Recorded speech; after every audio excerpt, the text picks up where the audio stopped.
이 아침 저와 여러분 하나님의 말씀 고린도후서 6장 1절로 10절까지의 말씀입니다. 주시는 말씀 안에서 하나님의 음성을 들을 수 있기를 바랍니다. 우리가 하나님과 함께 일하는 자로서 너희를 구하노니 하나님의 은혜를 헛되이 받지 말라. 이르시되 내가 은혜 베풀 때에 너에게 듣고 구원의 날에 너를 도왔다 하셨으니 보라 지금은 은혜 받을 만한 때요 보라 지금은 구원의 날이로다. 우리가 이 직분이 비방을 받지 않게 하려고 무엇에든지 아무에게도 거리끼지 않게 하고 오직 모든 일에 하나님의 일꾼으로 자천하여 많이 견디는 것과 환난과 궁핍과 고난과 매맞음과 갇힘과 난동과 수고로움과 자지 못함과 먹지 못함 가운데서도 깨끗함과 지식과 오래 참음과 자비함과 성령의 감화와 거짓이 없는 사랑과 진리의 말씀과 하나님의 능력으로 의의 무기를 좌우에 가지고 영마가 욕됨으로 그러했으며 악한 이름과 아름다운 이름으로 그러했느니라. 우리는 속이는 자 같으나 참되고 무명한 자 같으나 유명한 자요 죽은 자 같으나 보라 우리가 살아있고 징계를 받는 자 같으나 죽임을 당하지 아니하고 근심하는 자 같으나 항상 기뻐하고 가난한 자 같으나 많은 사람을 부유하게 하고 아무것도 없는 자 같으나 모든 것을 가진 자로다. 여러분 마음에 주님을 모시고 있습니까? 그 어디나 뭐라고 합니까? 할렐루야. 그 어디나 하늘나라 그 복이 함께하게 되기를 예수님의 이름으로 축복합니다. 예수님을 모시고 살면은 그 어디나 하늘나라인데 실제로 우리가 살아가는 삶의 자리 안에서는 슬픔도 함께하고 괴로움도 있고 고통도 지나가고 그러지 않습니까? 그럴 때 우리는 의문이 들기 시작해요. 하나님은 정말 살아계신가? 하나님은 정말 내 삶에 관심이 있으신가? 근데 이상하게 기도하면 하나님의 감동이 오면서 은혜도 받고 죄를 회개했더니 그 사죄와 함께 성령이 오셔서 하는 평강이 오는 것도 보니까 그분이 살아계신 것 같아. 그래서 기도하면 하나님 살아계신 것 같은데 실제로 내 삶을 살아가다 보면 왜 이렇게 힘든 고비를 지나가는지 정신 차려야지. 힘들 때 지나갈 때는요 정신 차려야지. 호랑이한테 물려가도 정신줄 나오면 죽는 거야 하면서 정신 번쩍 차리고 있다 보면은 그거 지나가잖아요. 그 지나고 나면요 긴장이 탁 풀리면서 그때부터 마음이 막 무너지기 시작합니다. 그때 그 사람은 왜 그랬을까? 하나님은 내 인생에 간섭하지 않는 게 아닌가? 하나님은 나한테 관심이 없는 게 아닌가? 하나님 살아계신 것 같은데 하나님이 마귀보다 힘이 더 약한지 않은가? 독보다 뭐가 컸다고? 주먹이 더 세다고. 분명히 하나님은 창조주라 그러고 마귀는 창조주입니까? 피조물입니까?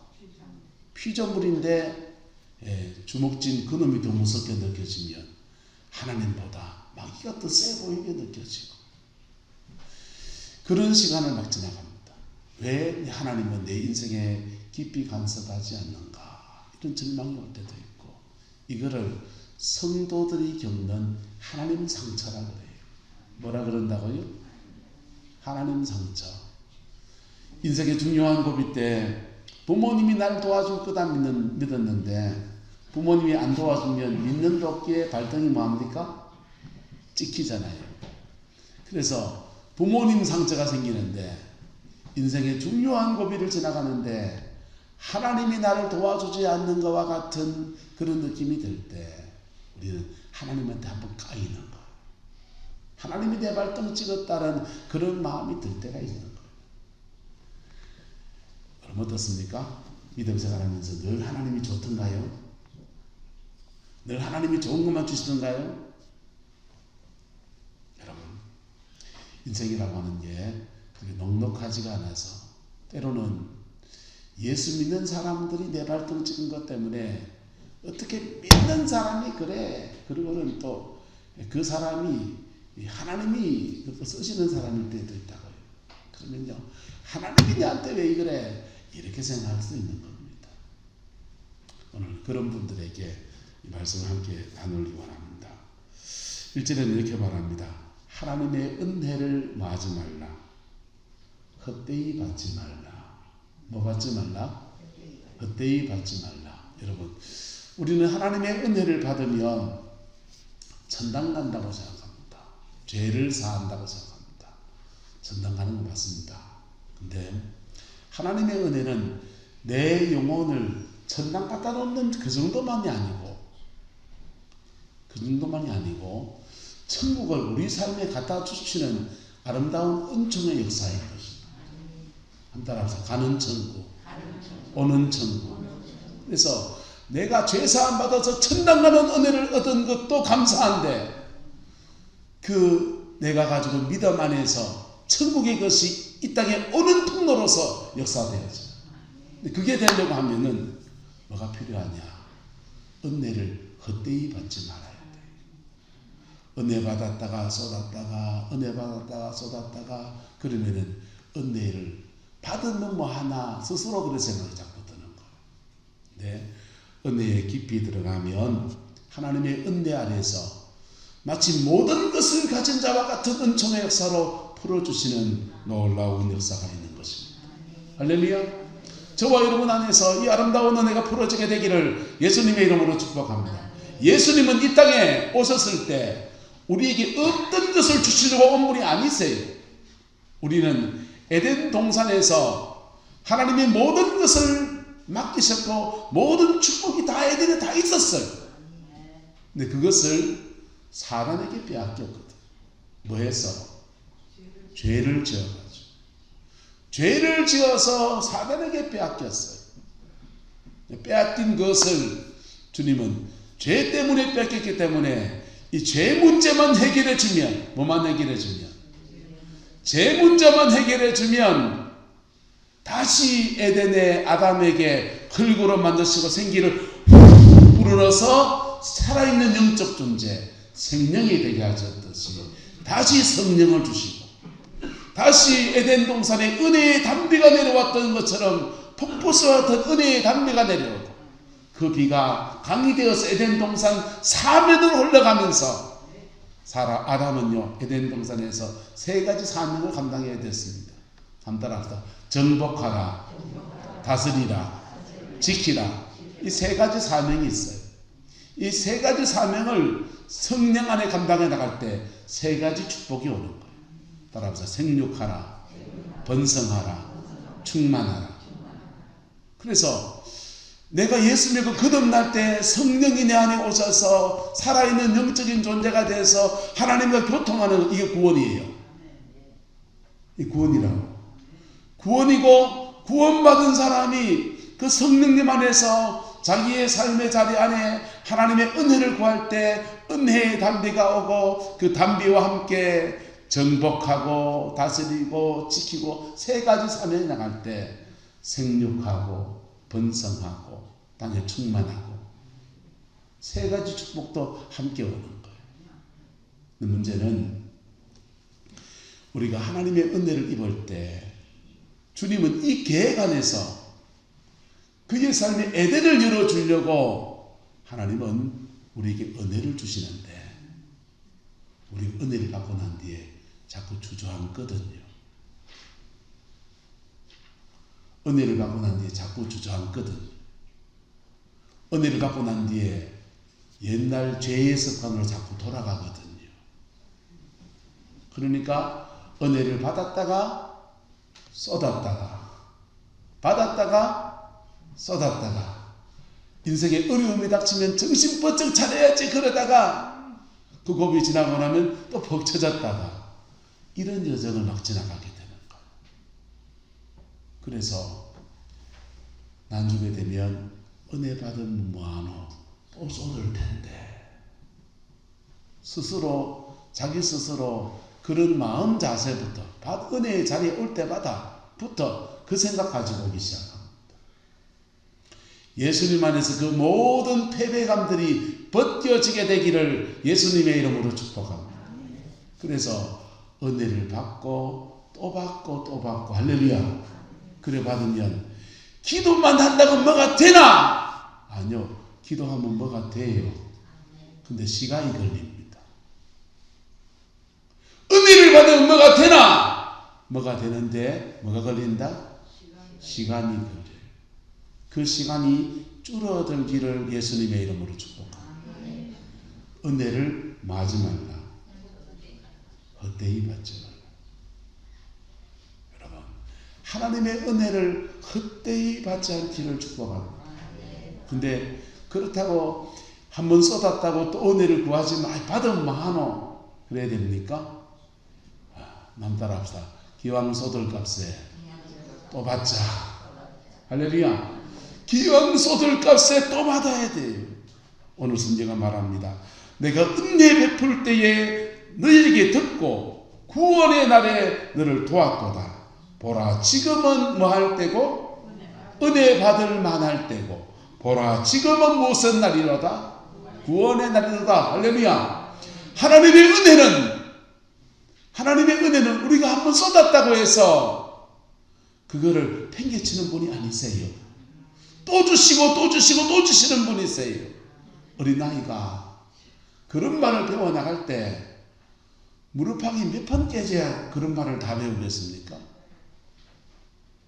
예? 주님의 성령을 받고 은혜를 입어서 은혜 안에서 지그름을 제대로 걸어가는 과정 안에서 몇 번은 무릎팍을 깨져야 됩니다. 동의하십니까? 그래서 우리 그렇게 다녔잖아요. 자기도 걷고 가고 그지요. 그래서 우리가 주님의 은혜 안에서 우리의 생활을 바로잡고 은혜 안에서 내 걸음을 제대로 걸어가고 그 여정 속에서 몇 번이나 무릎팍이 깨지는 것. 근데 문제는 그 무릎팍이 깨질 때마다 한 번 넘어질 때마다 우리는 자꾸 다시 일어나서 가야지 이런 용기가 생겨날 때도 있지만은 때로는 그것이 우리의 마음에 깊은 침륜이 돼서 하나님 상처를 남겨버리는 거예요. 뭘 남겨버린다? 하나님 상처. 왜 하나님은 이 모습 권사님은 집에 잘 들어가게 하시고 나는 왜 자꾸 떨어진다 이렇게 주지도 않노? 이런 생각이 들 때가 있는 거. 그게 하나님 상처라. 구약시대에 엘리야 선지자가 하나님 상처가 생겼습니다. 이 나라가 하나님께 돌아오기를 위해서 그렇게 3년 반 동안 열심히 기도하고 그랬는데 그 갈멜산 전투에서 영적 전투를 승리해서 850대 1의 전쟁을 치르며 승리했는데 그거 지나고 났더니 이세벨, 아합의 부인 이세벨이 들고 올라가지고 엘리야 그놈을 당장 내일 죽여서 그가 죽인 바알과 아세라 선지 850명을 똑같이 만들 거다. 보복할 거다. 그 말합니다. 엘리야가 이세벨이 들고 일났다고 해서 낙심해가 지쳐서 죽기를 바라는 것 같진 않아요. 제 생각은. 뭐 때문에 지쳐버렸냐면요.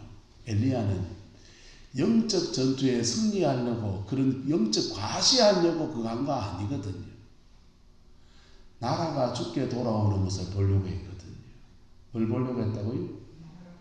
이스라엘 나라가 죽게 돌아오는 것을 보려고 그 몸부림을 쳤는데 비를 주는 분이 하나님이신가 바알과 아세라인가 하나님이시다는 것을 증명해 보이고 온 민족이 여호와께 돌아오는 것을 원해서 이 모든 일을 기획하고 그 견디며 기도하며 그랬는데 여전히 나라가 돌아올 기미가 안 보이는 거예요. 하나님의 표적과 기사가 일어나는데도 이세벨이 신권을 잡고서 세상 어두운 짓을 혼자 다 해가는 거예요. 그 절망이 그에게 올 때 그도 낙심하고 지쳐서 하나님 지금 조사오니 제 생명을 취하소서 이 마음은 됐습니다. 나 할 만큼 했습니다. 내 마 죽이주이소. 자살은 못했고 죽이주이소. 엘리야가 그랬던 거예요.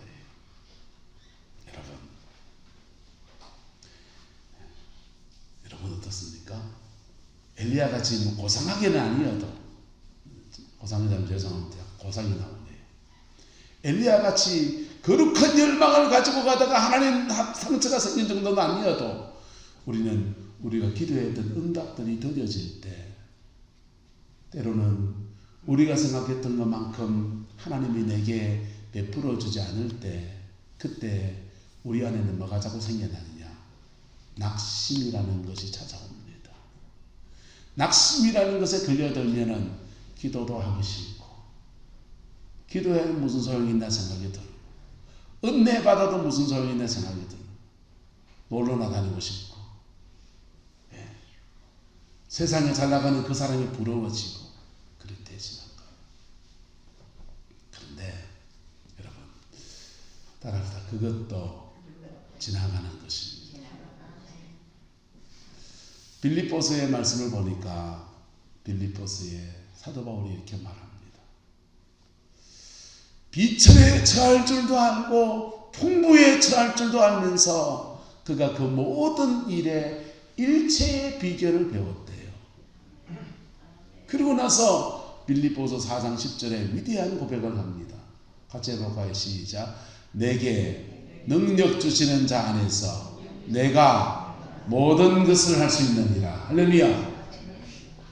자, 하나님은 왜 믿음으로 살아가는 사람들에게 때로 하나님의 상처를 허락할까?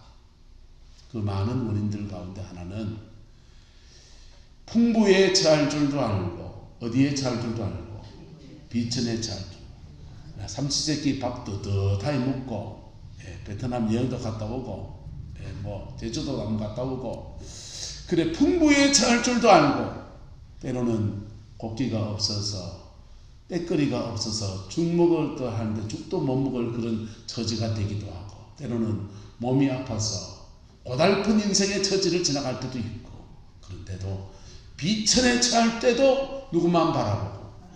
주님만 바라보고. 할렐루야. 풍부에 처할 때도 돈 많다고 해서 사람 갈시하지 않고 누굴 바라보고? 주님 바라보고. 할렐루야. 풍부에 처할 때도 신앙인으로 지켜야 될 덕목이 있고, 비천에 처할 때도 신앙인으로 살아야 될 덕목이 있다. 야고보 사도는 이렇게 말해요. 부한 자들은, 따라서 부한 자는 너희의 가난함을 자랑하고, 가난한 자는 예수 안에 부유함을 자랑하고.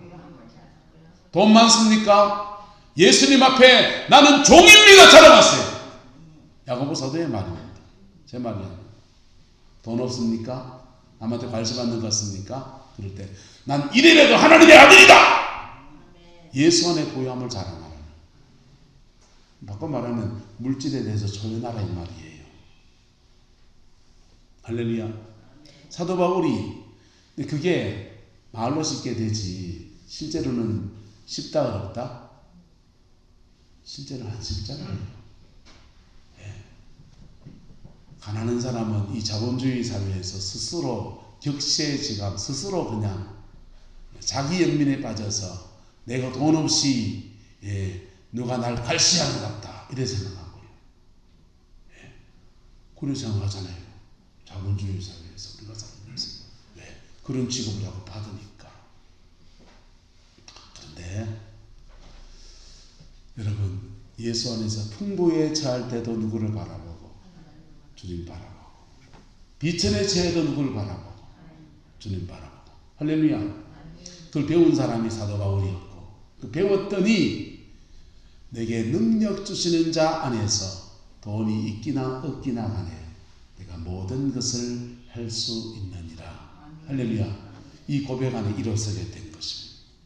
구약시대 이걸 배운 사람이 요셉입니다. 감옥에 갇혀 있을 때도, 비천에 처해 있을 때도 누구를 바라보고?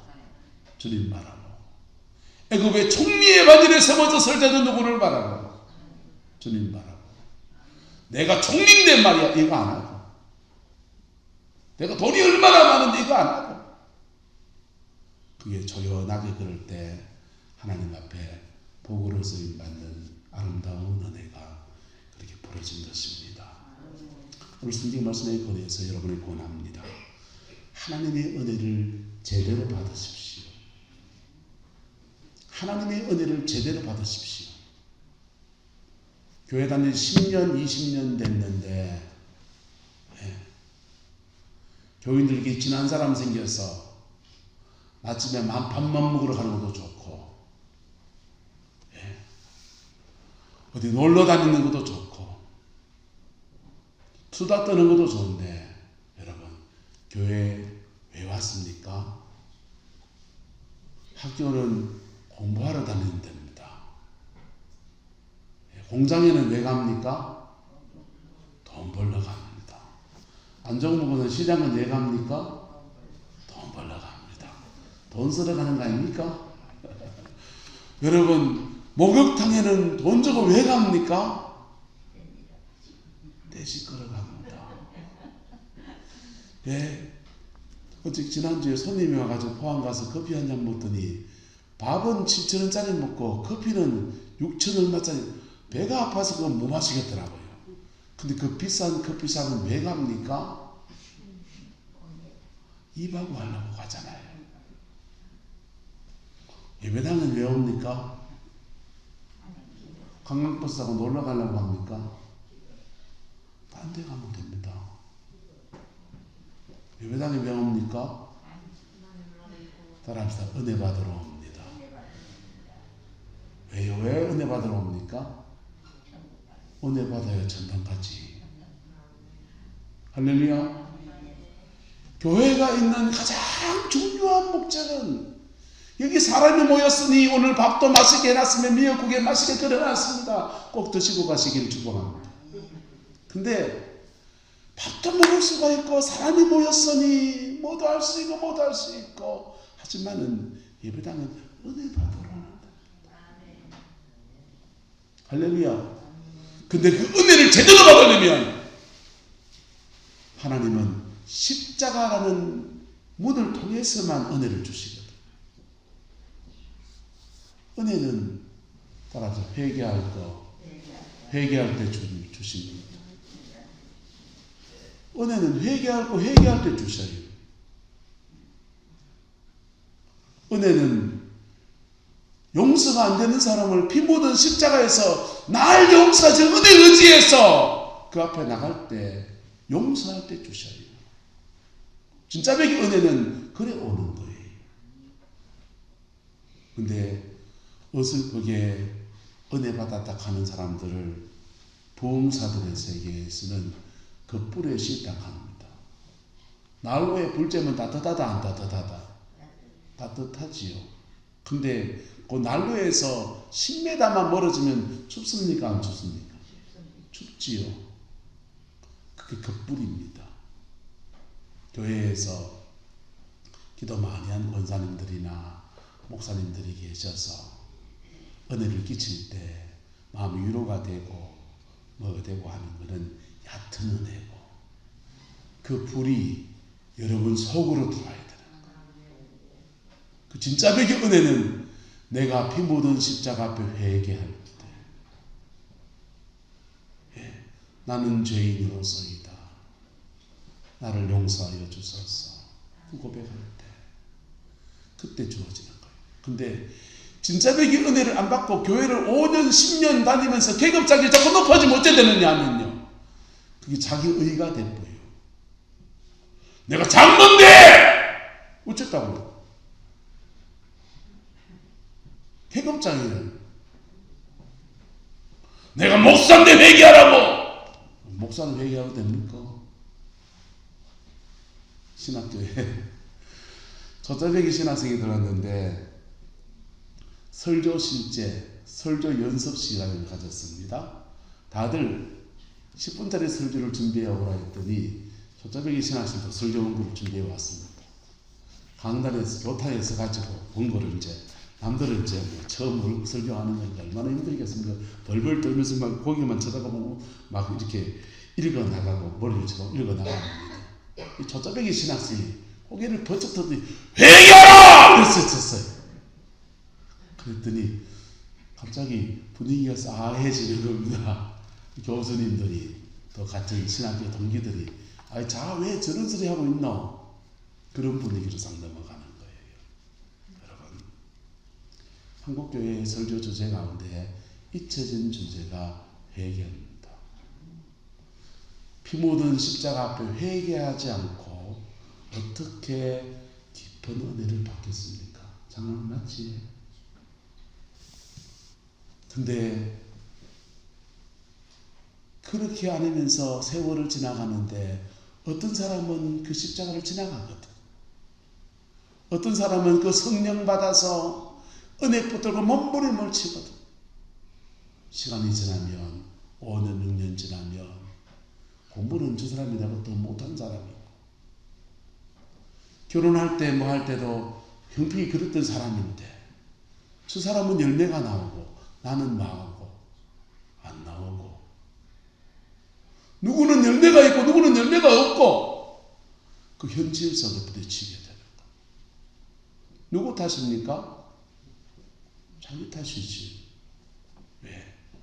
하나님의 은혜를 뭐 했습니까? 헛되이 구하고 헛되이 받고 난 뒤에 맨날 썼고 그래 살았으니까. 여러분, 은혜를 제대로 받으면 9절에 이렇게 말합니다. 무명한 자 같으나 뭐한 자고 유명한 자고. 왜? 주님이 보시기에 유명한 자입니다. 죽은 자 같으나 보라 우리가 뭐하여 있고 살아있고, 징계를 받는 자 같으나 뭐하지 않고 죽임을 당하지 않고, 근심하는 자 같으나 항상 뭐하고 기뻐하고, 가난한 사람 같으나 뭐하고 많은 사람을 부유하게 하고, 아무것도 없는 자 같으나 뭐한 자고 모든 것을 가진 자래요. 찬송의 말씀에 우리가 그 찬송 부르잖아요. 같이 한 소절 불러봅시다. 무슨 일을 만나든지 만사형통하리라. 이런 사람은 무슨 일을 만나고 저런 사람은 무슨 일을 만나요. 그런데 하나님의 은혜를 헛되이 받지 않은 그 사람도 무슨 일을 만나는데 그 만나는 일들 속에 기도로 실험하고, 하나님 내 인생에 왜 이런 고통이 있습니까? 절망도 하는데 그 시간 십자가 지나가고, 그랬더니 환난이 변해서 기쁨이 되고, 절망이 변해서 소망이 되고, 어느새 간증의 주인공이 되어 있는 겁니다. 여러분, 우리 같은 교회에서 같이 신앙생활해요. 하지만 우리 속에서도 먼저 된 사람이 나중되고 나중된 사람이 먼저 되는 그 일들이 수없이 일어날 수 있다 없다? 있습니다. 시기 질투하시겠습니까? 그때? 한번 따라합시다. 저 사람은 왜 열매를 맺는가? 자세히 보세요. 신앙에 열매 맺는 사람은 이유 하나 모아나고 자세히 보시라. 성품이 아직 덜 다듬어졌을 수 있어요. 나름의 기도의 세계가 있고요, 나름의 몸부림이 있고요, 나름의 주께 헌신한 믿음의 시간들이 있고요. 그 일에 대해서 하나님이 갚으시는 거예요. 하나님은 누구나 사랑하세요. 그렇다고 아무나 들어서지는 않아요. 목회를 하면서 뼈저리게 느낍니다. 신학교에 너도 나도 동기가 돼서 같이 공부를 했는데요, 그 친구들 중에서 목회 그만둔 친구도 들어있습니다. 예. 그리고 목회를 하면서도 자신의 마음속 기쁨이 하나도 없이 그냥 아이고 내가 이거 왜 하는지 몰라 이러고 하는 분도 계셔요, 솔직히. 그런데 하나님께 진짜배기로 쓰임받는 사람도 있어요. 같은 교회에서 신앙생활 하는데 믿음 안에서 가정과 삶의 자리에 아름다운 열매가 맺어진 사람도 있고요, 그렇지 못한 사람도 있어요. 그 내가 열매 맺었다고 자랑질하고 그러다 보면요, 교만병이 도져서 풍부에 처할 줄 알 때 겸손을 배워야 되는데, 풍부에 처할 때 고개에 쳐들다가 그는 까같이 내려잡고 비천에 처했을 때 비굴해지고 낭망하고 이래가지고 더 깊이 내려가요. 저는 대구에 개척교회를 할 때 하나님 앞에 그렇게 기도해 드렸습니다. 하나님, 저는 지금 지하에 있습니다. 더 내려갈 데가 없지요. 근데요, 목회를 해보니까 하나님은 더 파내려가더라고. 지하 1층이었는데 어떤 때는 지하 2층, 3층 파내려가는 것 같은데, 여러분, 하나님의 은혜를 헛되이 받지 않고 그 은혜 안에서 이렇게 믿음의 여정을 가면 때가 되면 낙심하지 않으면 반드시 은혜의 열매를 거두게 되는데, 많은 사람들이 이 중간에 낙심하고 지치고 하나님 상처 속에서 스스로 자기 연민에 빠져버리고, 심지어 예수 믿는데 세상적인 가치관을 가지고서 세상적인 가치관 가진 사람들 부러워하고 그러면서 스스로 절망에 빠져버리고 합니다. 여러분, 그런 분 계시면 주님의 은혜를 회복할 수 있기를 예수님의 이름으로 축복합니다. 여러분 신앙에 가장 좋았던 때를 회복하세요. 그리고 그 은혜를 회복한 상태에서 여러분이 필요한 거 있으면 구하십시오. 네, 필요한 거 있으면 구하십시오. 마태복음 6장은 말합니다. 한번 따라합시다.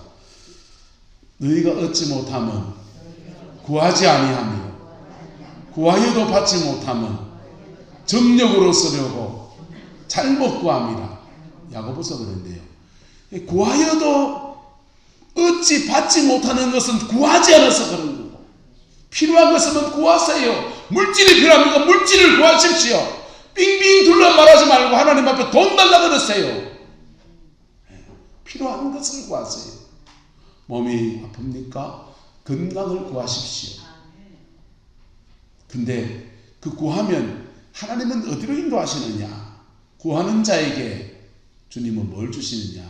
성령을 주시고, 그 성령 안에서 그 성령님은 우리를 어디로 이끄시냐? 십자가를 지나가게 하십니다. 내 구하는 것을 단방 돈 딱 주면 얼마나 좋겠어요. 근데 주님은 돈 구하는 우리한테 주님은 성령을 주시고, 성령 안에서 나의 십자가를 지나가게 할 때도 있고, 성령 안에서 내가 주님 앞에 먼저 심을 것을 말씀하실 때도 있고, 근데 그 고비를 지나가면 그때부터 하나님이 30배, 60배, 100배의 축복을 부어주시는 거예요. 근데 복을 받았습니까? 그러면 사명을 위해 사십시오. 부르심을 위해 사십시오. 하나님께 떠서 돈을 얼마나 많이 주셔도 그 돈 싸질머지고 천당 못 가요. 예? 앞으로 여기서 나보다 더 오래 살 사람은 몇 분 안 계시잖아요. 모르지. 하나님을 먼저 부를지 모르니까 그렇지만, 보통 정상적으로 말하자면 저보다 더 오래 사실 분 손들어 보이소. 별로 없잖아요. 여러분, 남은 인생 필요한 대로 재정의 축복이 있기를 축원합니다. 하나님 앞에 섰을 때 너 뭐하다 왔냐 그랬을 때 주님, 나는 주신 돈 가지고서 선교지 가서 헌신하는 데 썼습니다. 하나님 주신 은혜 가지고 교회 충성하는 데 썼습니다. 주신 물질 가지고 어려운 이웃을 돌아봤습니다. 그래 주신 거 가지고 교회학교 간식을 사서 애들을 참 돌고 신앙 안에 세워진 데 그래 도왔습니다. 할렐루야. 저와 여러분의 고백이 되기를 예수님의 이름으로 축복합니다. 하나님에 대해서, 물질에 대해서 있을 때 해야 될 윤리가 있다고요. 없을 때 해야 될 길이 있고, 있을 때 가져야 될 믿음의 원칙이 있다고. 그 원칙을 지켜나갈 때에 하나님은 만복의 근원이 주님이시잖아요. 만물의 창조자시잖아요. 네. 은도 내 것이고 금도 내 것이잖아요. 그리고 그분이 억만금을 가지고 만복의 근원인데 우리를 안 사랑하면은 그게 내하고 무슨 상관이 있겠습니까? 삼성에 이재용 씨가 돈이 많습니다. 근데 이재용 씨하고 나하고 별로 상관이 없습니다. 근데 우리 하나님은요, 그분은 우리의 아버지세요. 할렐루야. 우리 하나님은 돈이 많으세요. 근데 그분이 우리의 무엇이다? 아버지세요. 로마서는 말해요. 자기 아들을 아끼지 아니하시고 우리 모든 사람을 위하여 내어주신 이가 어찌 그 아들과 함께 모든 것을 은사로 주지 아니하시겠느냐. 은사로 주지 아니하시겠느냐. 주님 그렇게 말씀하셨어요. 모든 것을 선물로 줄 수 있는 분이라는 겁니다. 근데 모든 만물의 주관자이신 그 하나님이 아주 째째하게 10원짜리 가지고 놀 때 있다니까요. 네. 모든 만물의 주관자이신 그 하나님이 나한테는 아주 인색할 때가 있다니까요. 네. 여러분 인색한 하나님을 만나봤습니까? 아주 쫀쫀합니다. 왜 그분이 인색하실까요? 모든 사람이 후히 주시고 꾸짖지 아니하시는 좋으신 아버지가 아들까지 내주신 그 하나님이 왜 우리가 쫀쫀하실까요? 그럴 때 있다니까요. 예. 하나님께 물질에 대해서 합격을 못 받아서 그래요. 하나님의 축복하심에 대해서 그릇 준비가 안 돼 있어서 그래요. 말씀을 맺으려 합니다. 하나님의 은혜를 헛되이 받지 마세요. 받은 은혜를 잘 지키세요. 은혜 받았다가 쏟았습니까? 괜찮습니다. 무릎팍 한번 깨진 겁니다. 다시 뻘떡 일어서서 주님의 은혜 앞에 달려나오는 저와 여러분 되기를 예수 이름으로 축복합니다. 그러다가 우리는 우리의 에덴을 회복하는 은총에 주님이 이끄심을 따라서 계속 그래 가는 거예요. 우리가 감사한 것은요, 때로는 우리는 하나님 상처받아서 마음이 괴로울 때도 있는데 하나님은 우리 손을 요래 잡고 계세요. 어떻게 잡고 계신다? 손모가지 잡고 있습니다. 이래 잡고 있는 게 아니고 내가 주님의 손을 놔도 주님은 내 손을 끝까지 잡고 가시는 그분이세요. 그래서 결국은 어디로 이끌어 가신다? 저와 여러분의 에덴으로 이끌어 가십니다. 정말 구원받은 사람이, 정말 하나님의 은혜를 입은 사람이면 이상합니다. 심지어는 나는 믿음에 순종하지 않아서 광야에서 죽는 세대가 되어서 우리의 자녀 세대에는 에덴을 열어주시는 그 좋으신 하나님이세요. 여러분, 그 믿음의 여정 안에 하나님의 은혜를 복되게 받고 복되게 누리고 은혜 안에서 풍성해지는 아름다운 역사가 있게 되기를 예수님의 이름으로 축복합니다. 기도하겠습니다. 좋으신 아버지 하나님, 주님의 은혜와 사랑을 구하고 하나님의 자비하심을 주 앞에 구하며 주께 나아갑니다. 오성루님 우리 인도하여 주시고 주의 평강이 우리의 인생을 주장하여 주시고 주의 자비하심 우리의 삶을 이끌어 주셔서 우리가 알지 못하는 섭리 가운데 계속 우리를 이끌어 가시는 그 놀라운 은혜가 우리 성방의 모든 성도들의 가정과 삶의 자리 안에 영혼 속에 이루어지게 하셔서 끝내 승리하는 역사가 있게 하옵소서. 끝내 열매 맺는 역사가 있게 하옵시고 끝내 에덴을 보는 은혜가 있게 하옵시고 끝내 나의 가나안을 차지하는 아름다운 역사가 있게 우리 하나님 주장하여 주옵소서. 여호와께서 한없는 은혜와 사랑 안에서 함께해 주시기 원합니다. 지금은 우리 구주 예수 그리스도의 은혜와 우리 하나님의 그 크신 사랑과 성령 하나님의 내주교통 역사, 충만하신 역사가 오늘 믿음으로 예배를 드리고 주님의 얼굴을 구하며 하나님의 은혜 아래서 더 깊이 나가기 원하는 성광의 모든 성도들 위에 가정과 삶의 모든 자리들 위에 지금부터 영원토록 함께 계시기를 간절히 축원하옵나이다. 아멘.